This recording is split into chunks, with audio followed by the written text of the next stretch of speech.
Alors, ce bulletin que nous ouvrons avec les 100 jours du président Diomaye à la tête du pays, il sera face à la presse. L'APR parle d'un président en confinement. Oui, le chef de l'État, Sorno Fati, donc, qui va faire face à la presse ce samedi à 21h GMT au Palais de la République. Donc, pour les 100 jours depuis son investiture à la tête du pays.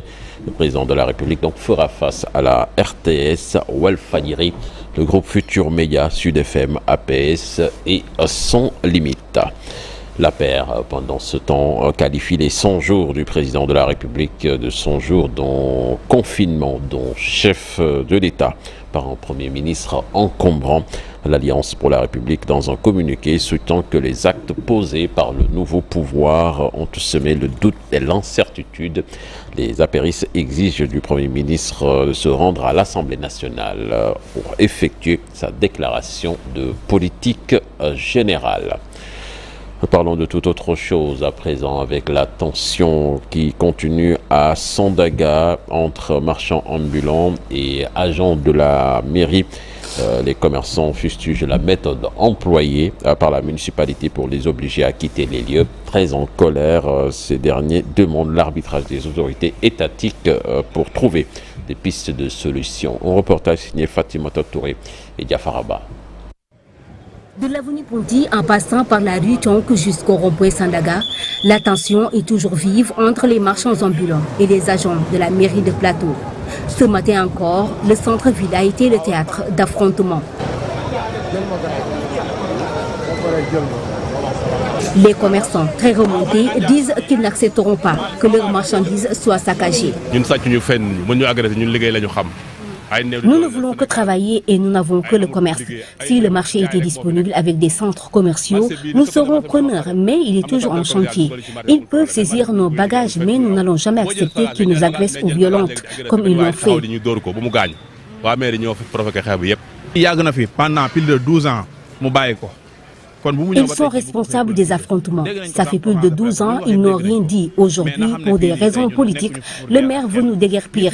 Nous avons suivi sa conférence de presse, mais qu'il sache que nous ne sommes contre personne. Mais nous n'accepterons jamais d'être intimidés. Ils n'ont aucun droit de détruire nos bagages. S'ils viennent encore pour saccager nos marchandises, ils vont nous trouver sur leur chemin. Nous ne laisserons jamais personne gâcher notre travail. Nous allons nous battre pour protéger nos biens.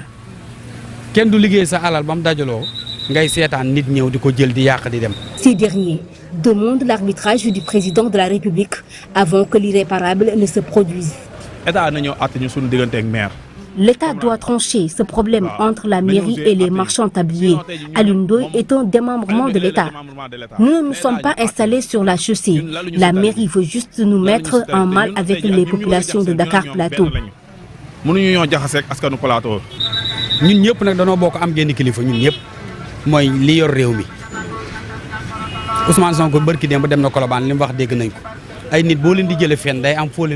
Comme l'a dit le PM, avant de déguerpir, il faut d'abord trouver un site de recasement. Sinon, ça risque de créer des problèmes. Une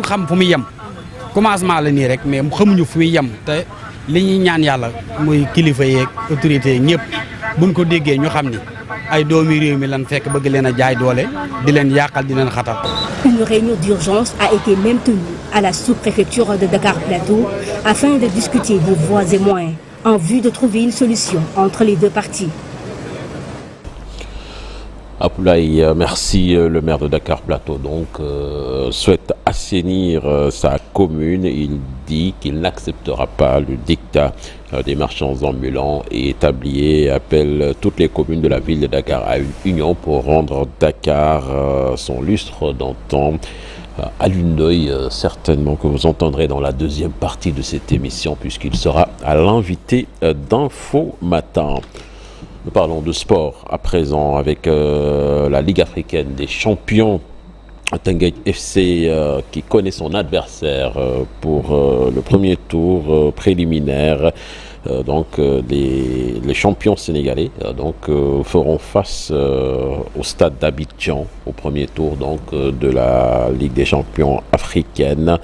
Des rencontres prévues entre le 16 et 18 août pour la manche aller. En cas de qualification, le club de Rio sera confronté au vainqueur entre le duel du champion guinéen Milo FC et le FC Nouadhibou de la Mauritanie. Le Giraffe de Dakar, de son côté, fera face aux East End Lions de Sierra Leone au premier tour de la Coupe de la CAF. Des rencontres prévues également entre le 16 et le 18 août pour la manche aller, le 23 et 25 août pour la manche retour. En cas de qualification, le Giraffe de Dakar sera opposé au vainqueur entre l'Union Touarega et le RC Abidjan. Je vous propose de suivre les explications, bien la réaction de l'entraîneur Malick Daf. C'était à l'issue du tirage au sort. Nous avons entamé la phase des tests au terrain près de l'hôpital Gaspard Camara. À partir de lundi, nous allons même démarrer la préparation de la saison et des préliminaires de la Coupe CAF.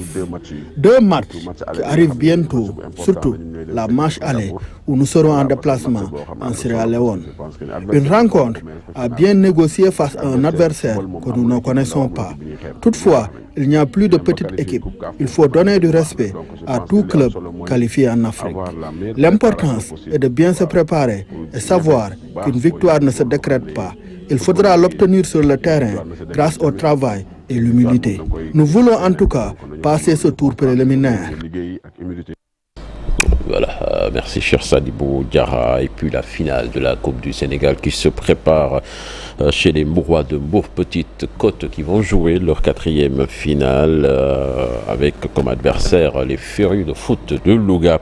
La finale se jouera donc ce samedi. Le président de Mbour Petite Côte, Mbaye Diouf Dia, rassure en ce qui concerne son équipe, tout est fin prêt donc pour remporter cette finale. Les dirigeants ont organisé en open press hier après-midi à Santesso. Mbaye Diouf Dia, que je vous propose d'écouter des propos recueillis par Ndeye Matidian et Mamadou Gueye. Sentiment de fierté, parce que quand même une équipe de Mbour quand même qui a fait 4 fois la finale. En 2010 nous avons gagné contre l'US Gorée, en 2011 nous avons perdu contre Casa Sport, en 2017 nous avons gagné contre, pour une fois, 2 équipes d'une même ville, le Stade de Mbour, nous avons gagné 1-0, et en 2024 on revient en finale.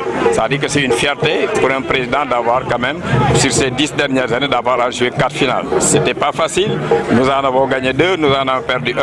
Je crois que c'est une fierté qui nous anime tous et ça s'est reflété au niveau de l'ensemble de la ville de Mbour. Vous avez vu les supporters, les meilleurs du monde pratiquement, je dirais les meilleurs de Mbour, le stade de Mbour qui est avec nous aujourd'hui, qui nous accompagne, accompagné de nos supporters. Je crois qu'avec le président du district qui est là également, parce que Mbour, il faut le rappeler, nous avons un district qui est pratiquement 2 fois plus fort que 10 à 11 régions. Donc ça dit que nous avons bien travaillé au niveau local et le département mérite d'aller en finale. Et nous y reviendrons probablement. Pourquoi on s'est battu pour être en finale aujourd'hui? C'est une fierté de tout le département, mais surtout de toute la région de Thiès, parce que la Coupe du Sénégal, pour une fois, avoir opposé 2 équipes amateurs qui vont se confronter au stade Abdoulaye Wade. Et c'est un honneur d'abord du football amateur et c'est un honneur également à l'ensemble de tous les footballeurs. Voilà, donc l'affiche de la finale de cette Coupe du Sénégal, rappelons-le, entre 2 clubs du championnat amateur. Mais l'Aj Malik, c'est vrai que c'est pas un match médiatisé, mais nous serons bien là quand même pour supporter nos 2 équipes et la Coupe du Sénégal. C'est la Coupe du chef de l'État, c'est toujours une fête. C'est toujours une fête et ça devrait polariser l'attention de tous les sportifs. Et le mérite de ces équipes-là, c'est des équipes qui évoluent en national, c'est des équipes amateurs. Il n'y a aucune équipe de Ligue 1 ou de Ligue 2 en finale. Donc c'est vraiment une prouesse pour ces 2 équipes-là. Touré Kunda est habitué à jouer la Mbour Petite Côte, ouais, à jouer la finale de la Coupe du Sénégal, quand l'équipe s'appelait TK, ils ont quand même eu à remporter ce trophée-là à 2 voire 3 fois. Donc c'est vraiment une finale qui devait polariser l'attention de tout un chacun, mais aux dernières nouvelles, même ces équipes n'ont pas été aidées ou appuyées par le chef de l'État, surtout au niveau de Mbour. On dit que le président est originaire de ce département.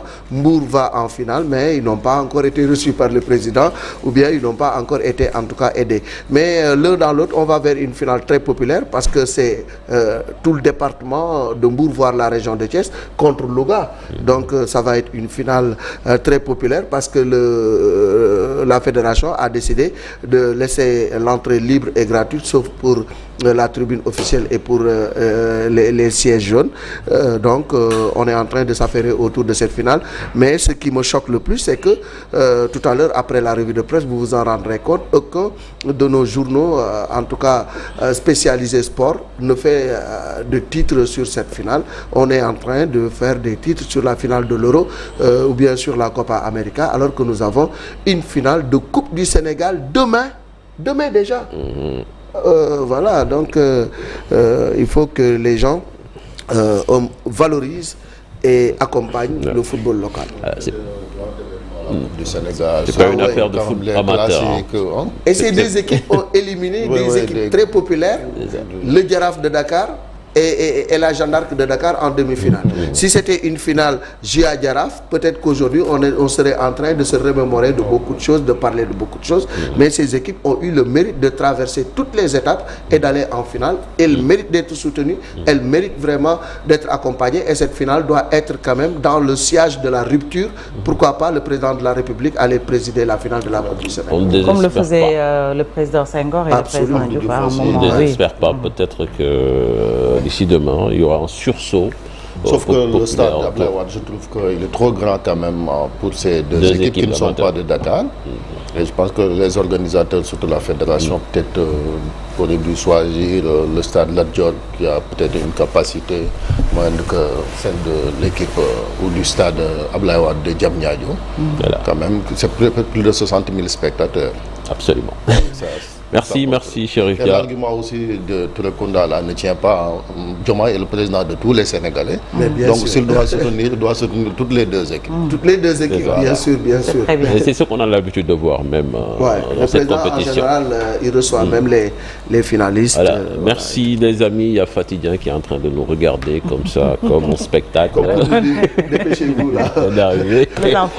Voilà, Fatih, donc c'était là l'essentiel de l'actualité nationale avec actu commentaire inclus dedans. Voilà. Merci beaucoup, cher Tidiane, pour cette actualité nationale et cette grande parenthèse. Ils sont des passionnés de football et c'est tout à fait normal quand ils abordent ce sujet. Ça prend énormément de temps. Tout de suite, l'actualité hors de chez nous avec Maïmouna.